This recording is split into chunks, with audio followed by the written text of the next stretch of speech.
Let's talk markets, interest rates, the state of real estate, and much more. Joining us right now is Joshua Friedman. He's the co-founder and co-CEO at Canyon Partners. And Josh, welcome. Thank you very much for having me. Thanks for being here.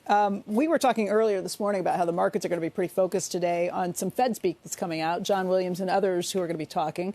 Market expectations right now are that you get more than 6 rate cuts this year. We had Peter Orszag on yesterday and some others who are convinced that you're not going to get that many. And Peter even said you may not get any in 2024. What are your expectations? Because there's a lot riding on it. Sure. Look, it's a tough business trying to outguess personal choices on these things. But in my view, as long as the unemployment rate continues low, which is likely to, it's been under 4% for something like 23 months in a row now.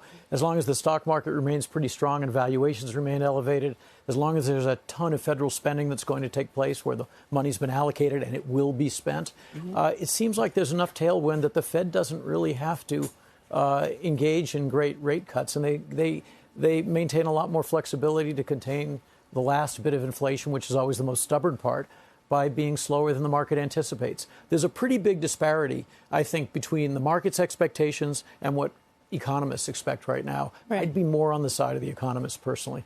Really? More on the side of the economists? Yeah. In other words, fewer rate cuts as opposed to the ones that the market's anticipate. I have to say, I am a little shocked to hear you saying this because as somebody who's got so much in commercial real estate, I would have anticipated that you'd be kind of pounding the table saying we need to see more cuts, because that's what we hear from most people who are involved in commercial real estate, because in their world, if they don't get lower rates, they can't refinance the properties that they already own.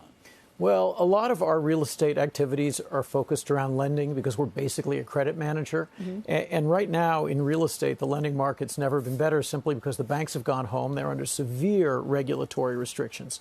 And the balance sheets aren't so great. They were put together at high valuations with low rates that eventually expire.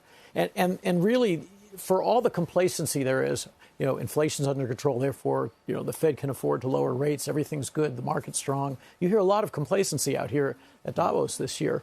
Yeah.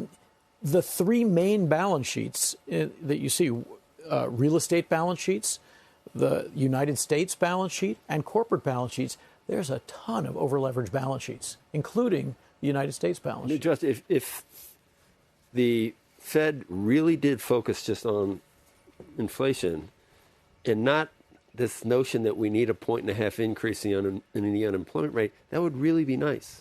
In other words, if inflation really did come down and you could do something like a Taylor rule, and we should be exactly 1 point above whatever the PCE is, let it roll, baby. Let inflation go to 3%. The only reason to worry about low unemployment is because wages could engender more inflation. But if inflation's under control, why not let it go? Why not?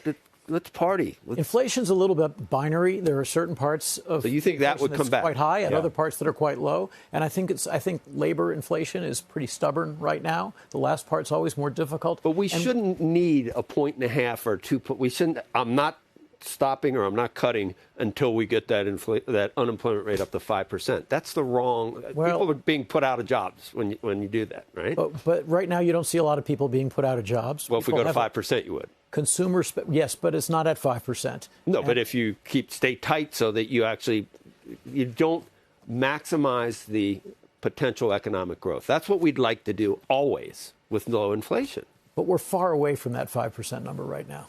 And it doesn't look like we're getting to get started. It doesn't look like we're getting any closer to it. I think there's a lot of spending next year where they can't figure out where the employees are going to come from in some of these new plans. I think the Biden administration is listening to me and go, "Yeah, Joe, yeah, that's right. Possible." They have been. That's what we've heard from some of them. What's this guy talking about? I know, Mr. President. Didn't you just hand back the keys to a building in San Francisco, though? We had one of our portfolios, which is a California-focused entity. We did. Yeah. California is a challenged market. There's a lot of out-migration. There's changing use of properties, et cetera. And we do have some equity investments in real estate. And I think right now the market's struggling to figure out what cap rates even are in commercial real estate. Do you think this is a permanent change?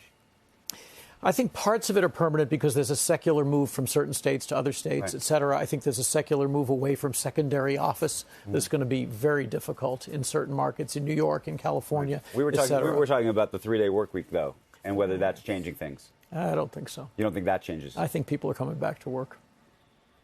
I think people like being in the office. I think people who run businesses like people in the office. That's true. And I think that businesses run better when people are in the office. So I think that I don't really think that's the essence of it. But I do think that we're in a world where we don't know what long rates are. We don't really know what cap rates are going to be. And therefore, real estate's sort of frozen. Refinancing is a problem. You're going to see a ton of deals where they've been financed with low coupon debt. And when that comes up for renewal, it'll be a problem. Back in May, you predicted that there was carnage coming in the commercial real estate. Have we seen it? Is it on the way yet? We just saw a big Blackstone deal. It's coming bit by bit. Look, in the corporate world, there are restructurings at a volume that we haven't seen in years. Because when you give people something free, and low-cost debt, with 2% coupon or 3% coupon is sort of free, people take a lot of it. The amount of leverage in the private equity world is extraordinary. So you have a long tail of restructurings, and every week it seems like there's another name. Yesterday, when the Spirit deal fell apart, the bonds dropped to the 50s. So that's one of many. You've got Altice, you've got Ardagh, you've got Pretium, you've got Travelport. The list is quite long. And that doesn't mean that it's a wave of horrific bankruptcies. And the same with real estate. You might have a very good, fully occupied multifamily property that just needs a different balance sheet.